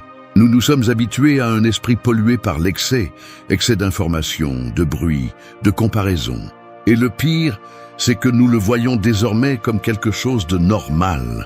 Mais ce n'est pas le cas. L'esprit n'est pas né pour être en guerre avec lui-même. L'esprit a besoin d'espace. Il a besoin de silence. Vous ne pouvez pas trouver la paix si votre tête est pleine de choses qui ne vous appartiennent pas. La philosophie stoïcienne l'a compris il y a des siècles. Vous ne pouvez pas contrôler ce que vous pensez, mais vous pouvez décider quelles pensées vous nourrissez. Les neurosciences le confirment. Lorsque vous apprenez à observer sans réagir, le cerveau change. Les centres de stress s'éteignent et la partie qui vous donne de la clarté s'active. En d'autres termes, le calme n'arrive pas lorsque tout est en ordre, mais lorsque vous apprenez à maintenir l'équilibre au milieu du désordre. Désintoxiquer l'esprit n'est pas un luxe, c'est une urgence. C'est nettoyer la saleté invisible que nous accumulons chaque jour. L'inquiétude, la comparaison, la culpabilité, la surexposition. Il ne s'agit pas de fuir le bruit, mais de reprendre le contrôle de ce qui entre dans votre esprit. Ceci n'est pas une vidéo de belles phrases, c'est un entraînement pour votre esprit. 8 leçons pratiques, simples, réelles, des stratégies pour que vous commenciez à respirer à nouveau, pour que vous arrêtiez de vivre en pilote automatique et retrouviez la clarté. Le calme n'est pas l'absence de pensée, c'est la présence consciente. Il ne s'agit pas d'éliminer le bruit, mais de choisir ce qui vaut la peine d'être écouté. Et si vous restez jusqu'à la fin, vous pourriez découvrir que la véritable paix ne se cherche pas, elle se travaille. 1. Fais le silence quelques minutes par jour. L'esprit est comme un champ de bataille à l'aube. Les pensées entrent comme des soldats sans ordre. Certains courent, d'autres crient, et toi, au milieu de tout cela, tu essaies juste de rester debout. Vivre avec l'esprit plein de bruit, c'est vivre en guerre constante. C'est pourquoi le silence n'est pas une option, c'est une stratégie. Faire le silence quelques minutes par jour ne signifie pas éteindre le monde. Cela signifie se reconnecter à son centre avant que le chaos ne t'emporte. Le silence n'est pas l'absence de son, c'est la présence de soi-même.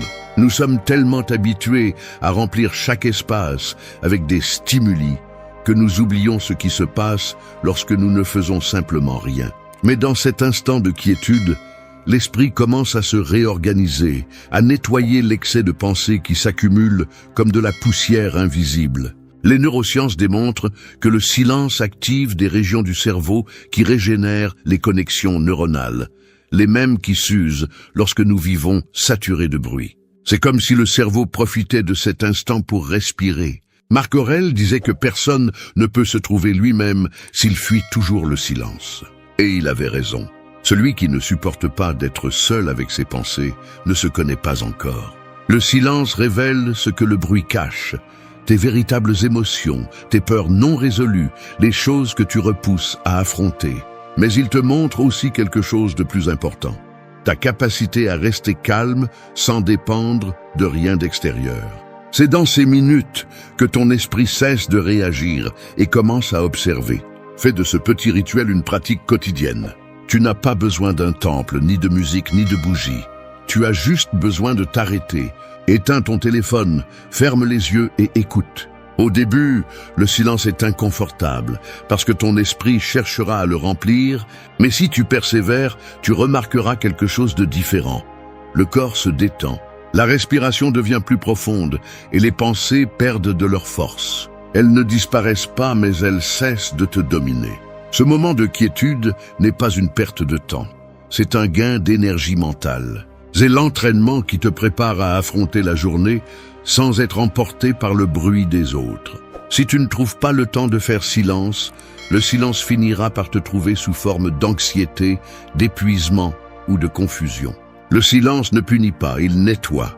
Il ne te retire pas de productivité, il te rend la clarté. Faire le silence, c'est comme réinitialiser le système d'exploitation de l'esprit. C'est une pause consciente où tu reprends le contrôle de ce que tu penses, dis et fais.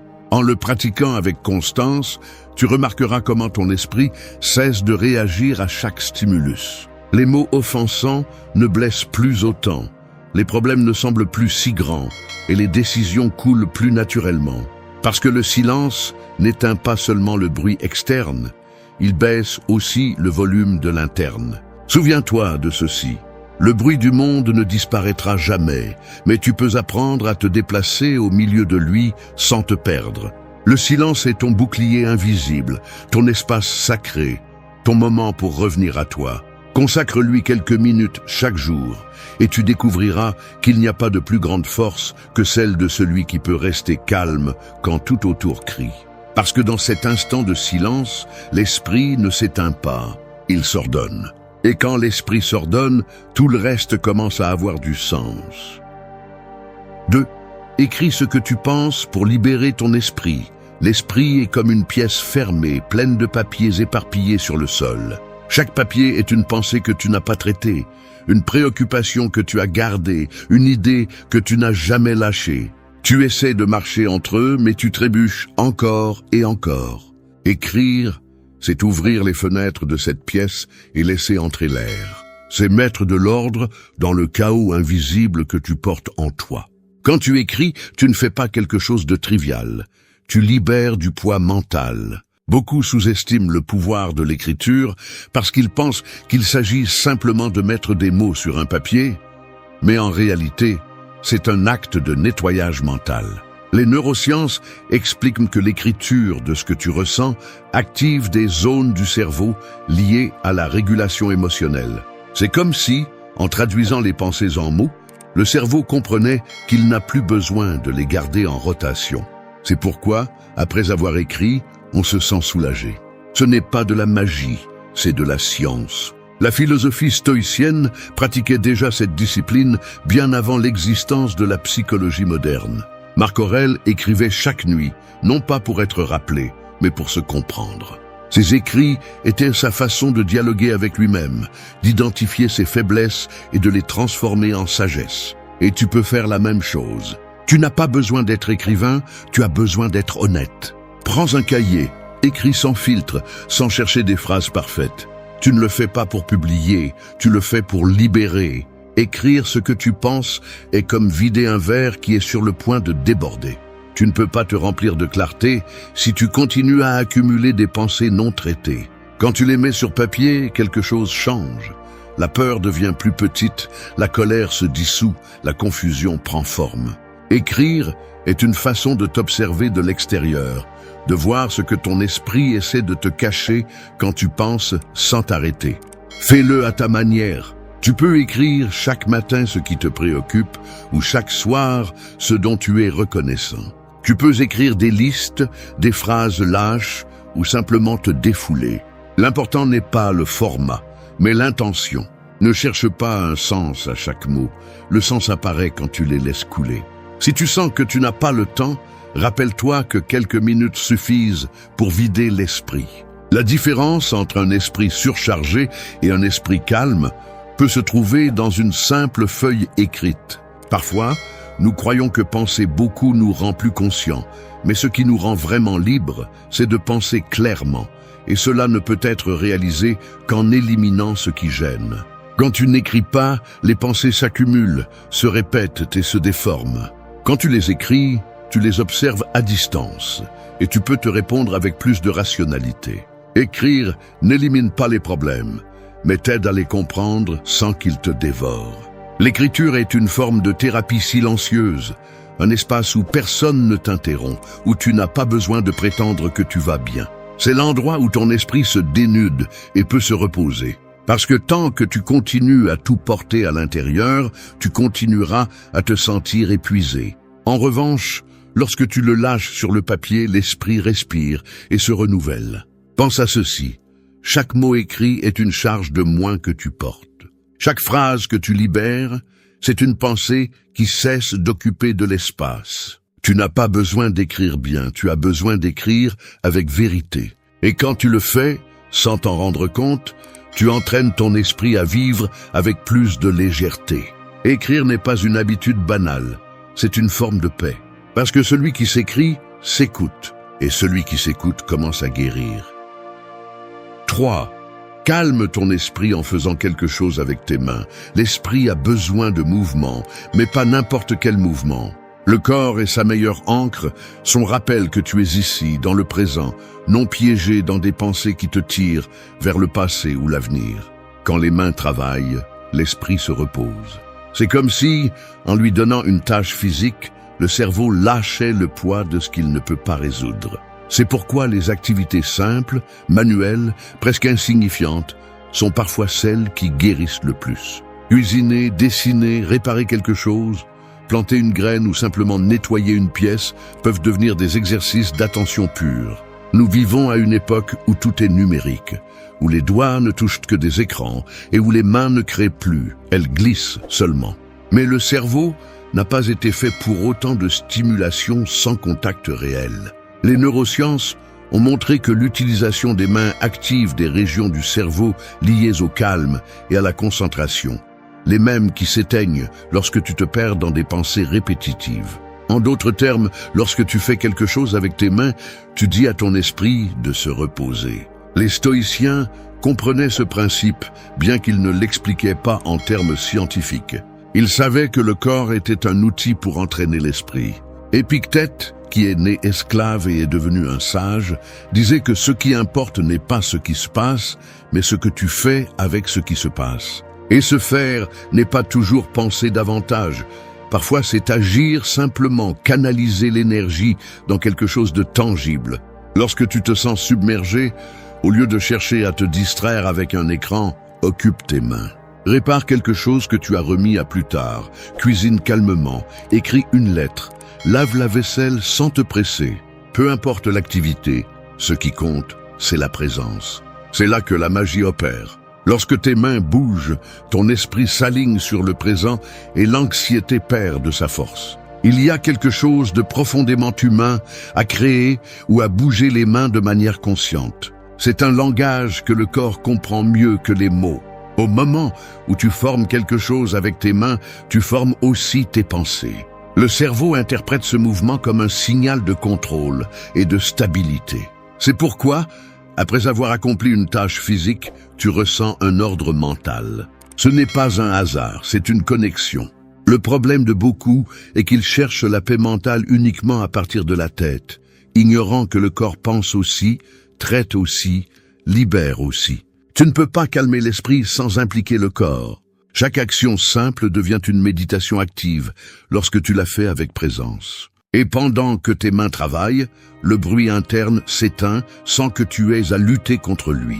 Faire quelque chose avec les mains est une forme de méditation sans fermer les yeux. C'est être en silence pendant que le corps parle. C'est revenir à l'essentiel. Ne sous-estime pas la tranquillité que peut te donner le fait de plier tes vêtements, de tailler une plante ou de réparer quelque chose de cassé. Ces moments te rendent le sentiment de contrôle et de présence, qui se perd souvent entre les écrans, les pensées et les distractions. Souviens-toi que le corps est le véhicule de l'esprit, et si tu ne l'impliques pas, le bruit mental s'accumule. Lorsque tu bouges les mains, tu équilibres ce que tu penses avec ce que tu fais. Calmer l'esprit ne nécessite pas toujours du silence ou une réflexion profonde. Parfois, il suffit d'agir. Une action consciente, simple, physique. Parce qu'à l'instant où tes mains sont occupées, ton esprit, enfin, peut se reposer. 4. Réduis le bruit de l'information et des réseaux. L'esprit humain n'a pas été conçu pour porter autant de voix en même temps. Auparavant, le bruit provenait de l'environnement. Maintenant, il provient de la poche. Nous vivons avec une tempête numérique constante, où chaque notification est un coup de vent et chaque opinion étrangère un éclair qui distrait. Et alors que tu penses être connecté au monde, en réalité tu te déconnectes de toi-même. L'esprit est surchargé, confus et perd son focus. Réduire le bruit de l'information n'est pas se déconnecter de la réalité, c'est se reconnecter à la tienne. La saturation mentale n'est pas toujours perceptible. Elle se déguise en fatigue, en anxiété sans raison ou en manque de concentration. Tu te lèves et la première chose que tu fais est de regarder un écran.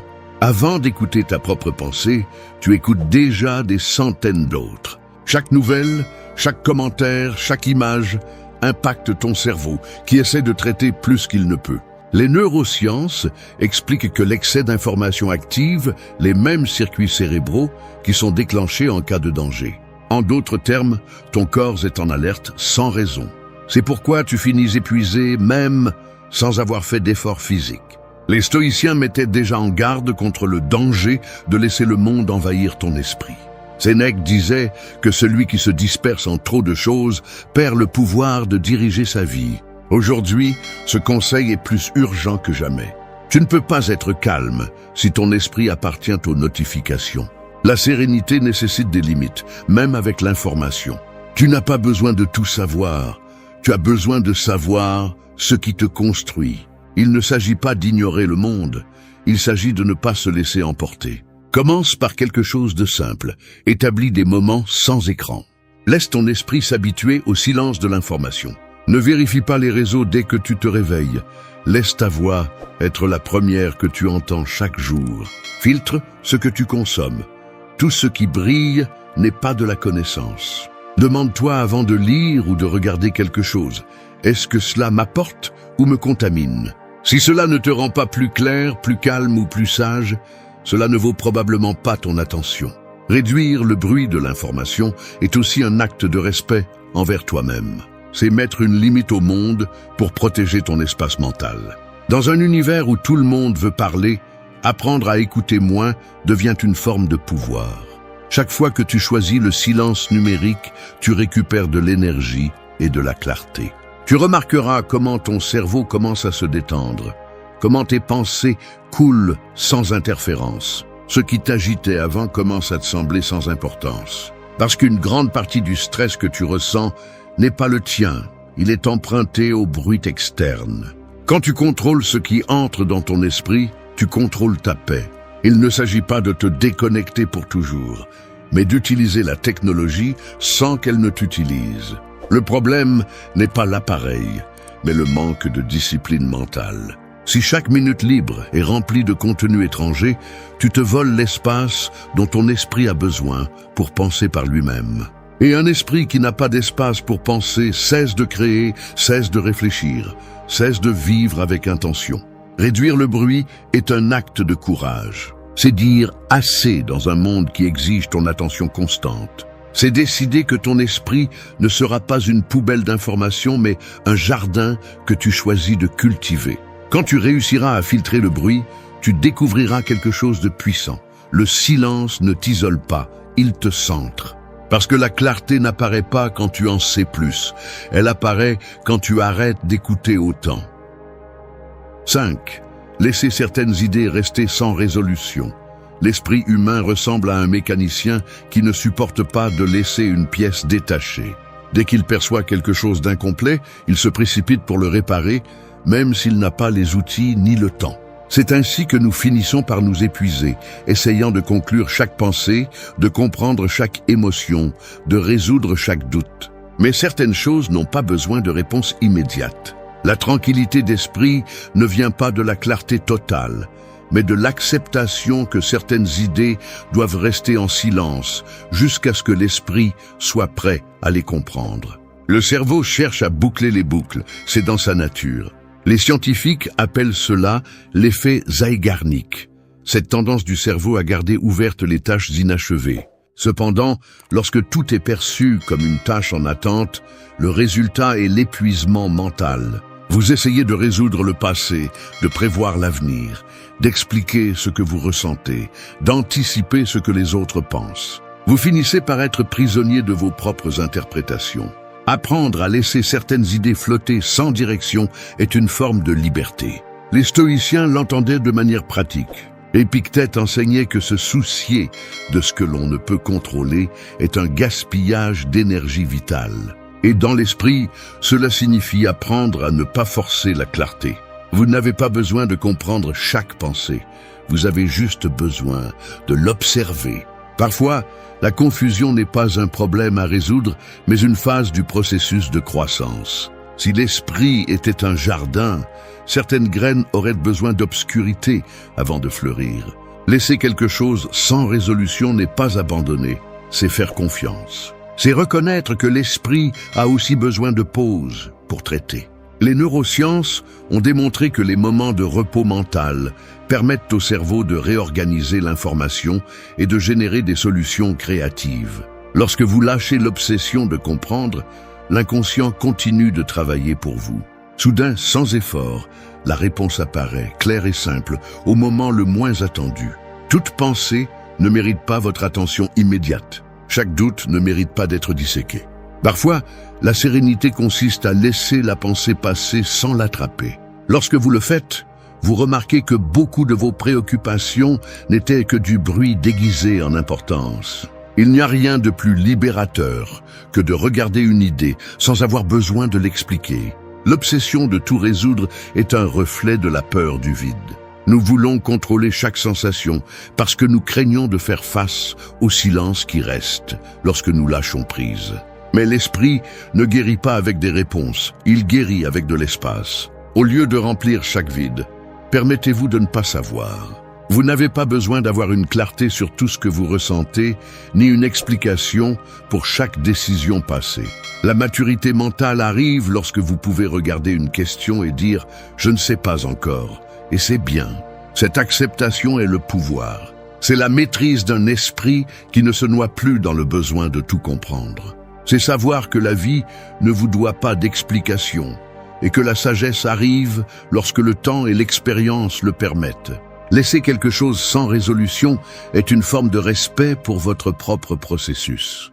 C'est vous dire « je n'ai pas besoin de presser mon esprit, j'ai besoin de faire confiance à son rythme ». Lorsque vous apprenez à vivre avec l'incertitude, l'anxiété perd de sa force. Ce qui vous tourmentait auparavant devient léger.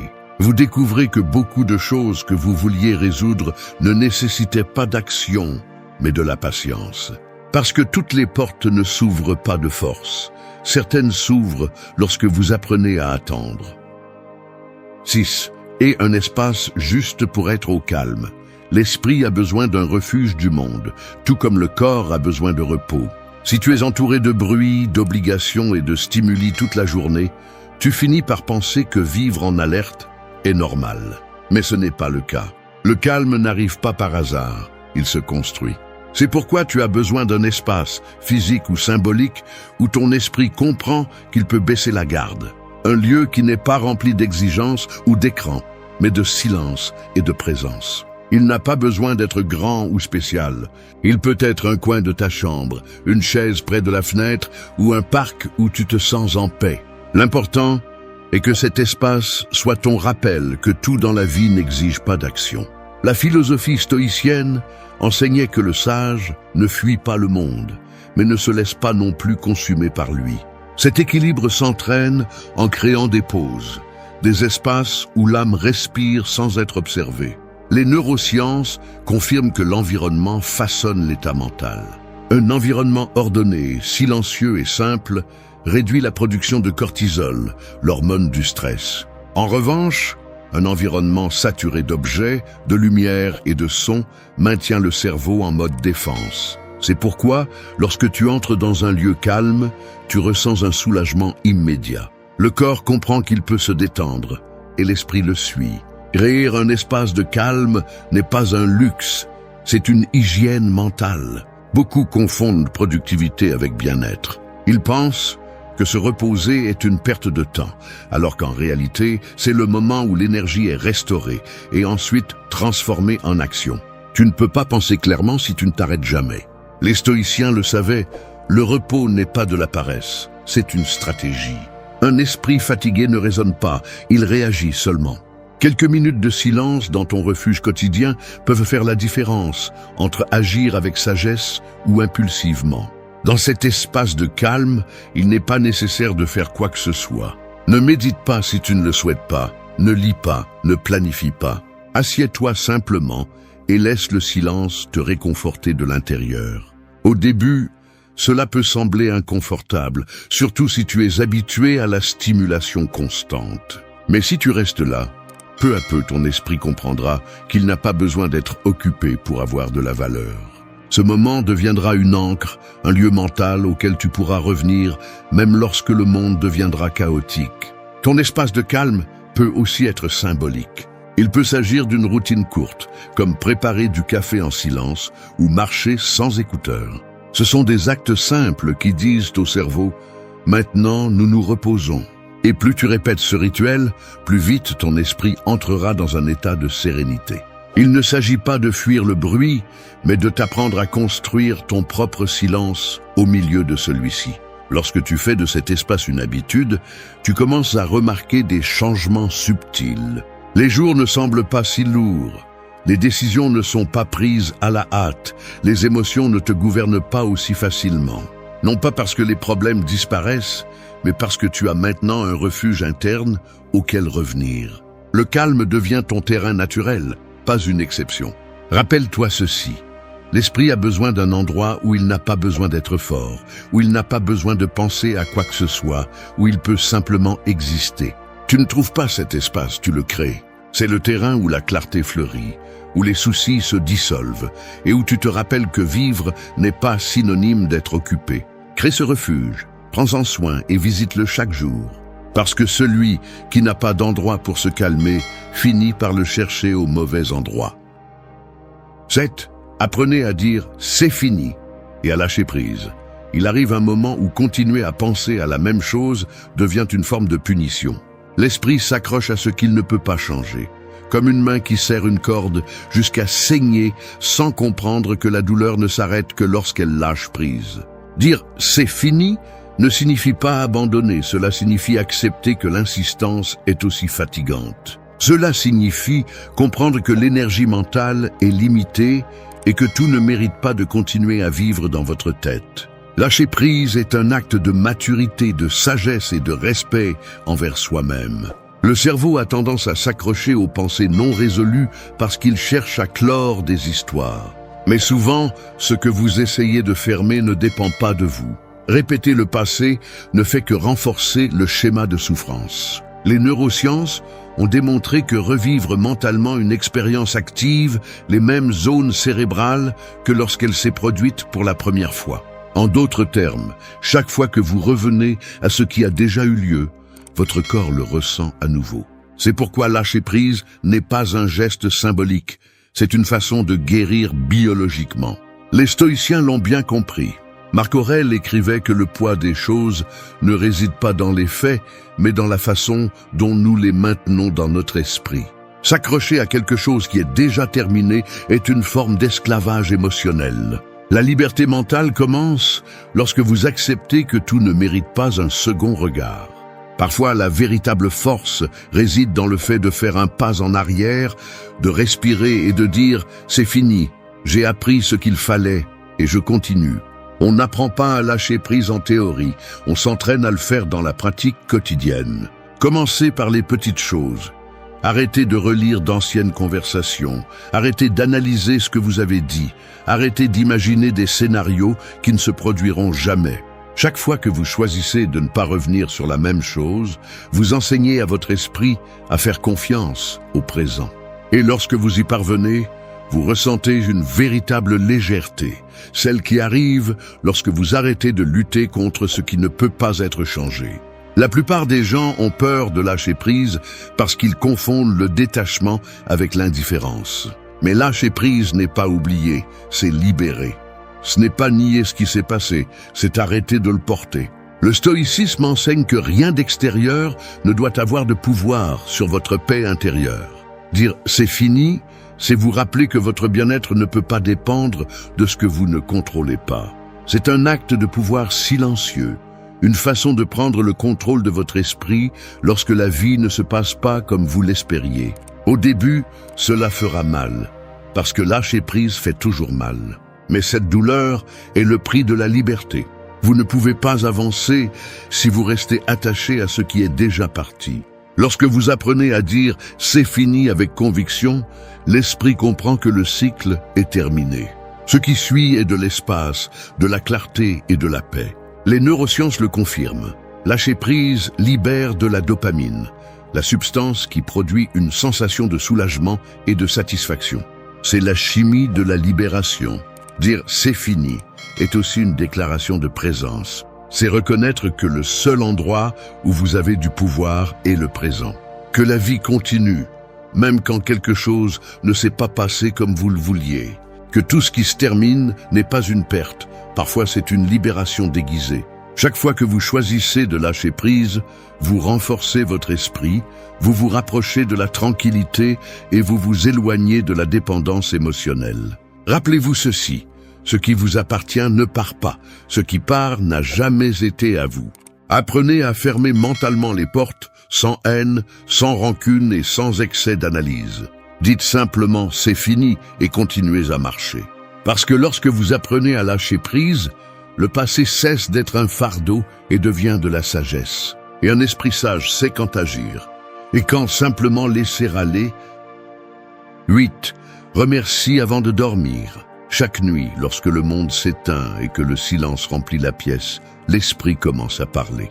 Il passe en revue ce que tu as fait, ce que tu as dit, ce qui manquait. C'est à ce moment-là que les pensées que tu as ignorées pendant la journée apparaissent, les préoccupations qui se sont cachées entre les tâches et les écrans. C'est pourquoi l'esprit ne se repose pas. Mais il y a un moyen de rompre ce cycle, une pratique aussi simple que puissante. Remercier. Non pas comme un acte superficiel, mais comme une façon consciente de nettoyer l'esprit avant le repos. Remercier, c'est comme éteindre les lumières de l'esprit une par une. Tu fermes les pensées inutiles, jusqu'à ne rester qu'avec l'essentiel. Il ne s'agit pas de nier les problèmes, mais de te rappeler que malgré tout, tu as encore des raisons d'être en paix. Les neurosciences ont montré que la gratitude avant de dormir réduit l'activité du système limbique, responsable du stress et de l'anxiété, et active le cortex préfrontal, la zone de calme et de raisonnement. En termes simples, remercier avant de dormir reprogramme le cerveau pour se reposer sereinement. Les stoïciens voyaient également la fin de la journée comme un rituel de réflexion et de gratitude. Marc Aurèle passait en revue ses actions quotidiennes pour apprendre, mais aussi pour reconnaître le privilège d'être encore en vie un jour de plus. Pour eux, chaque nuit était une occasion de nettoyer l'esprit de tout ce qui ne pouvait être contrôlé. Et c'est exactement ce que fait la gratitude. Elle met l'attention sur ce que tu as, sur ce qui dépend de toi, et laisse le reste. Tu n'as pas besoin d'une liste parfaite ni de mots élaborés. Juste quelques minutes d'honnêteté. Pense à quelque chose qui s'est bien passé, à quelqu'un qui t'a fait te sentir accompagné, à une simple opportunité que tu as eue pendant la journée. Si c'était une journée difficile, remercie d'avoir surmonté. Si c'était une journée tranquille, remercie pour le calme. Même si rien ne semble spécial, remercie de pouvoir respirer, de pouvoir fermer les yeux et d'avoir une nouvelle tentative demain. La gratitude ne change pas ce qui se passe, elle change la façon dont tu l'interprètes. Remercier avant de dormir est aussi une façon d'entraîner l'esprit à se concentrer sur ce qui construit au lieu de ce qui détruit.